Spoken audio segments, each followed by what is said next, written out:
Hello everyone, tonight I've got 3 special scary stories for all of you.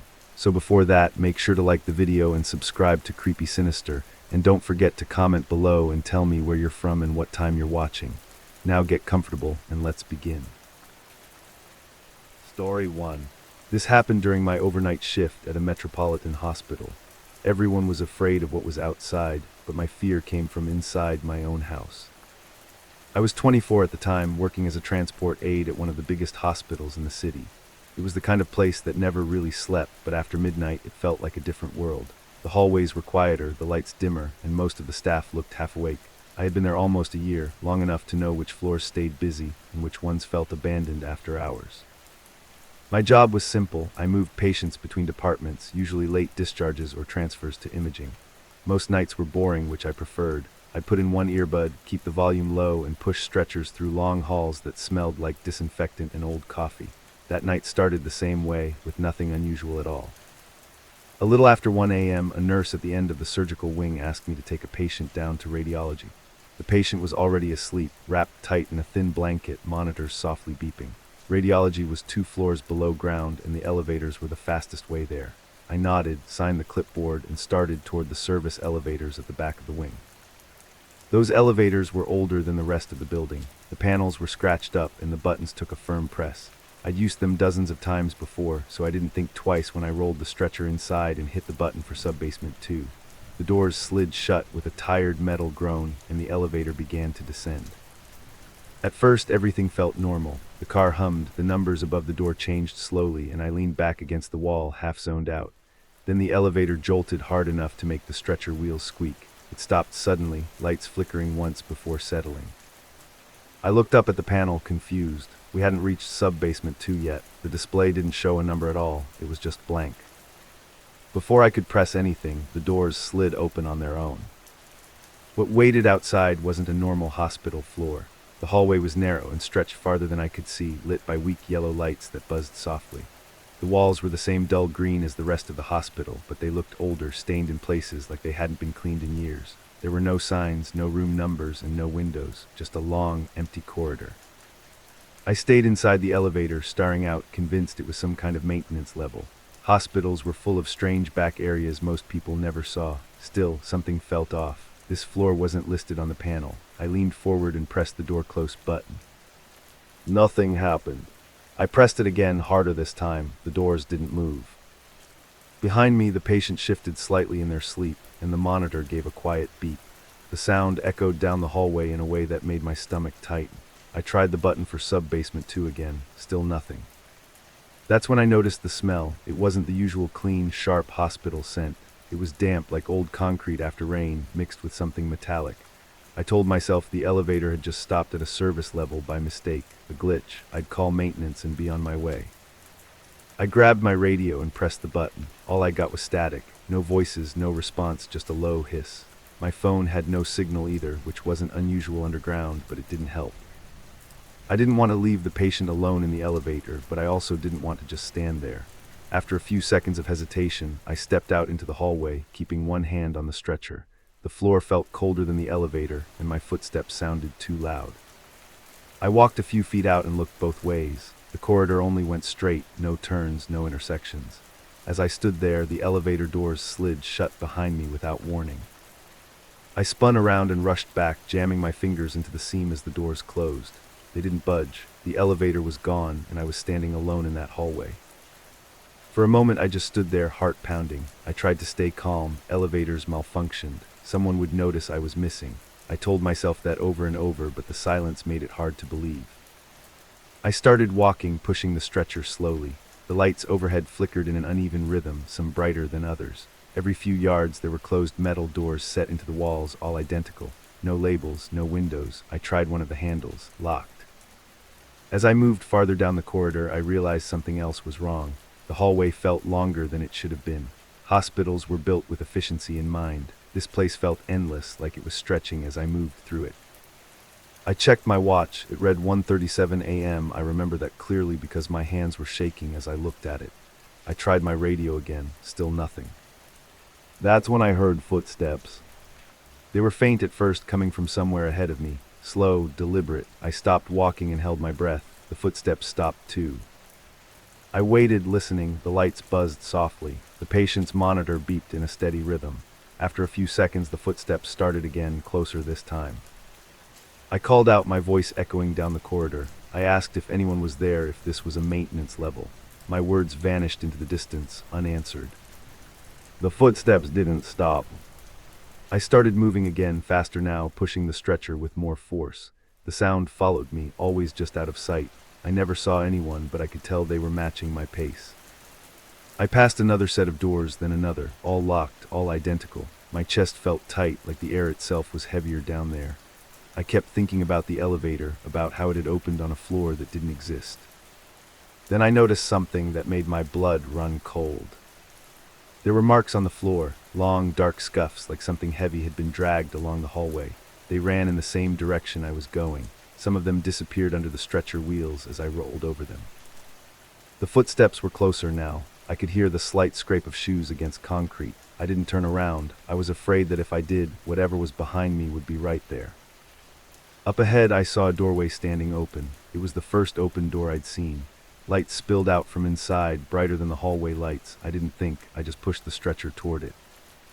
Inside was a small room that looked like an old waiting area. A few broken chairs sat against the walls. There was a reception desk covered in dust. On the far wall hung a faded directory map of the hospital. I locked the stretcher wheels and rushed over to the map. My hands trembled as I scanned it. All the floors were listed, from the roof to sub-basement 3. There was nothing below that, no restricted level, no hidden corridor. Behind me, the footsteps reached the doorway. I turned slowly. The hallway outside the room was empty. No shadow, no figure, just the long corridor stretching into darkness. But the feeling of being watched didn't go away. It pressed down on me, heavy and intense. I backed into the room and pulled the door shut. It didn't have a lock, but it felt better than standing in the open. I leaned against it, listening. That's when the lights went out.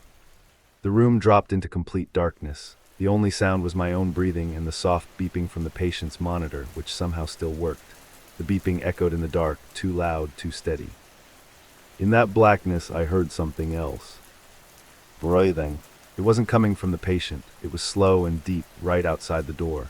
I could hear it clearly now, like someone standing inches away, listening to me. I didn't move, I didn't breathe. I stood there, frozen, waiting for the door handle to turn. It never did. After what felt like forever, the lights flickered back on. The breathing was gone. The hallway outside the door was empty again. I didn't stay to think. I pushed the stretcher out of the room and ran. I didn't care where the hallway led anymore. I just wanted out.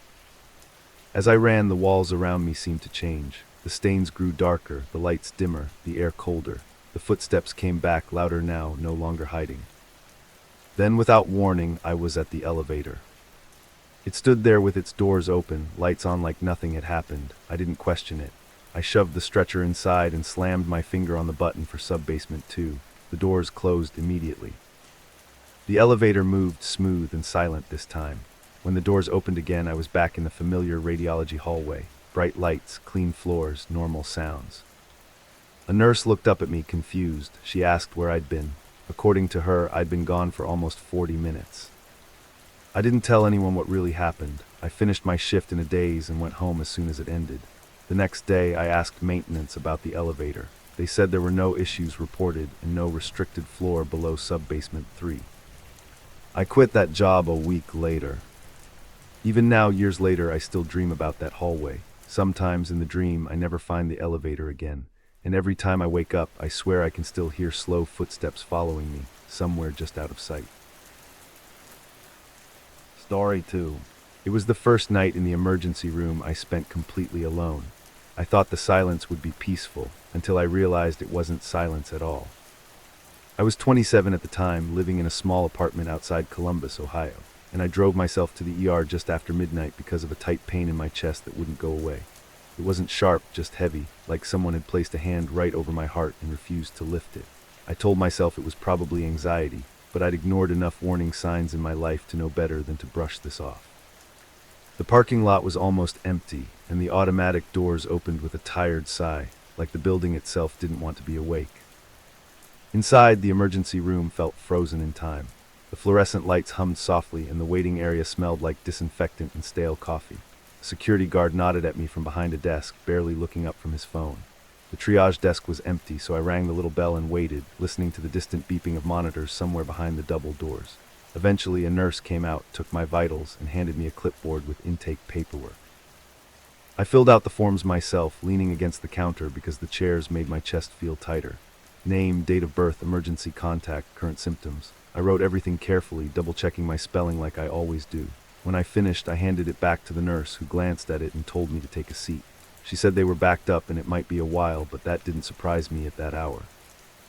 I sat in the waiting room alone, the TV mounted in the corner playing a muted infomercial. The clock on the wall said 1:43 a.m., and I remember that because I kept staring at it, counting my breaths between each tick. Every so often, someone would cough behind the doors or a cart would roll by, but no one came to check on me. I told myself that was a good sign. If they weren't rushing, it meant I wasn't dying. About 20 minutes later, a different nurse came out and walked straight up to me with a confused look on her face. She was holding a single sheet of paper, not a clipboard, and she asked if my name was Rosa Delaney. When I said yes, she tilted her head and said, "Did you already fill out another intake form?" I told her no, I'd only filled out the one she had taken earlier. She didn't respond right away. She just handed me the paper and asked me to look at it.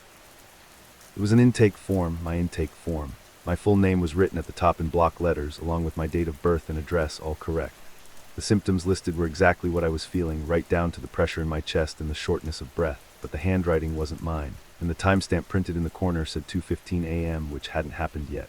I was still sitting in the waiting room, and the clock on the wall now said 1:58 a.m.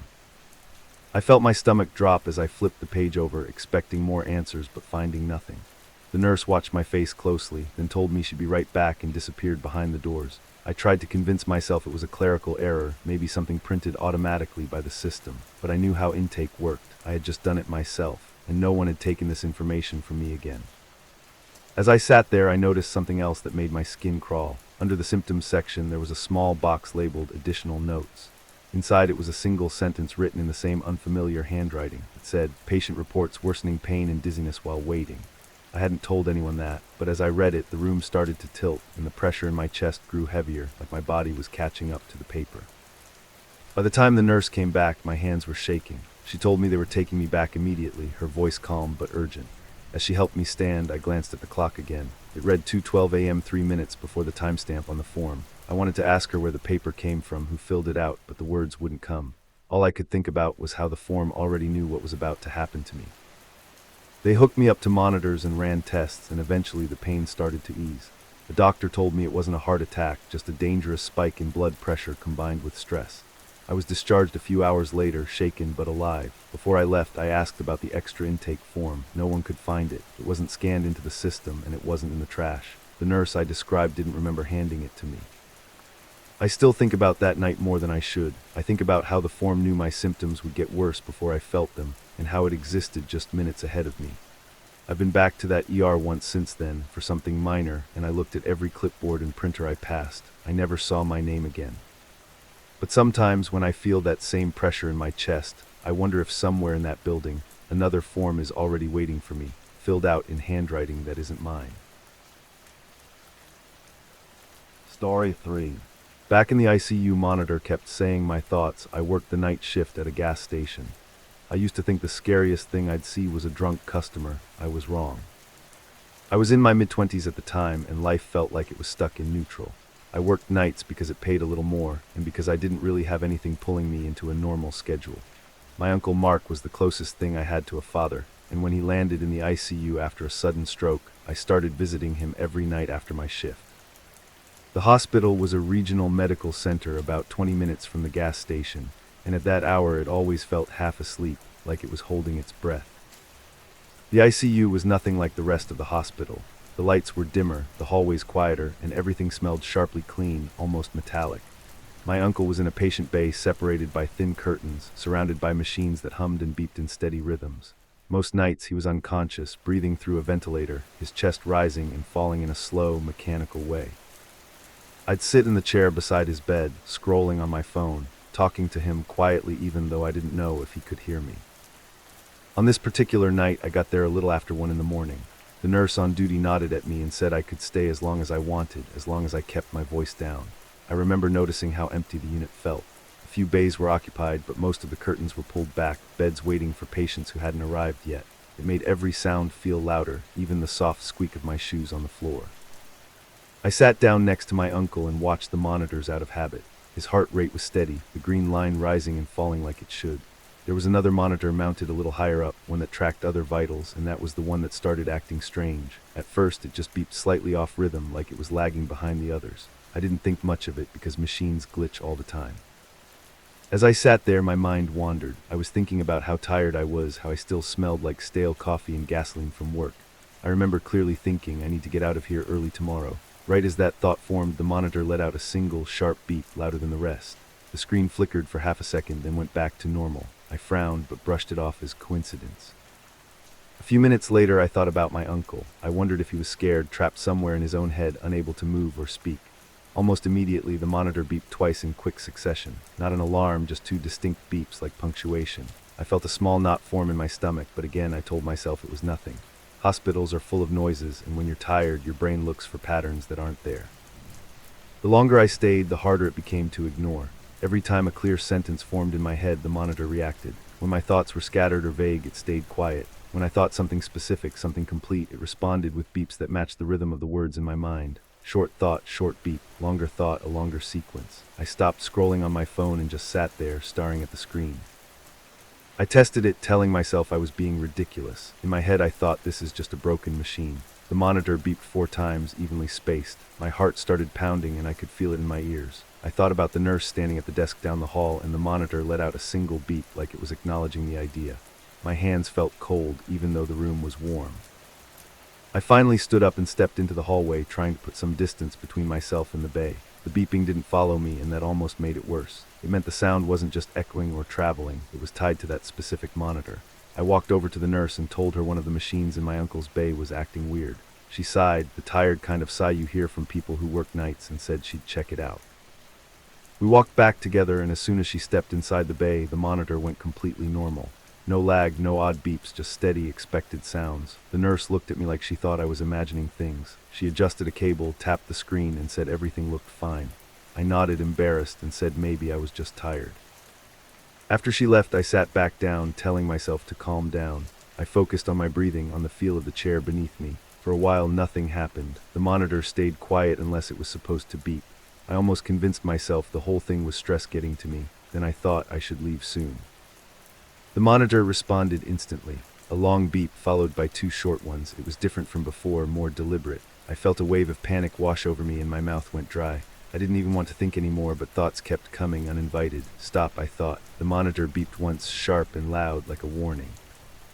I stood up so fast the chair scraped against the floor. I grabbed my jacket and headed for the exit at the end of the unit. As I pushed through the doors into the hallway, I heard a sudden, continuous tone behind me. I turned around just in time to see my uncle's heart monitor flatline. The green line went straight across, and an alarm started blaring. At the same moment, every exit sign in the hallway went dark. The red glow vanished, leaving the corridor lit only by the dim overhead lights. I froze, my mind blank with shock. Nurses came running from all directions, pushing past me into the ICU bay. Someone shouted for a crash cart, and I was gently but firmly moved out of the way. I stood there shaking as they worked on my uncle. I couldn't stop thinking that it was my fault, that my decision to leave had somehow triggered everything. The thought felt insane, but I couldn't shake it. After what felt like forever, a doctor came out and told me they had stabilized him. He said sometimes machines fail, sometimes bodies do unpredictable things, and there was no clear reason for what happened. The power came back a few minutes later, and the exit signs flickered on like nothing had happened. I was allowed back into the bay, but I stayed standing this time, keeping my distance from the monitor. It behaved perfectly, showing normal readings, making normal sounds. No matter what I thought, it didn't react again. I left the hospital just before 3 a.m., my hands still trembling as I drove home. I didn't sleep that day or the next. I kept replaying the night in my head, wondering if stress had finally pushed me over the edge. I told myself that machines can't read thoughts, that there had to be a rational explanation. A week later, my uncle passed away peacefully in his sleep. I was there earlier that evening, but I left before midnight. As I walked out of the ICU, I glanced back at the patient bay one last time. For just a second, I thought I heard a familiar pattern of beeps behind me, slow and deliberate, like something finishing a sentence I hadn't dared to think out loud.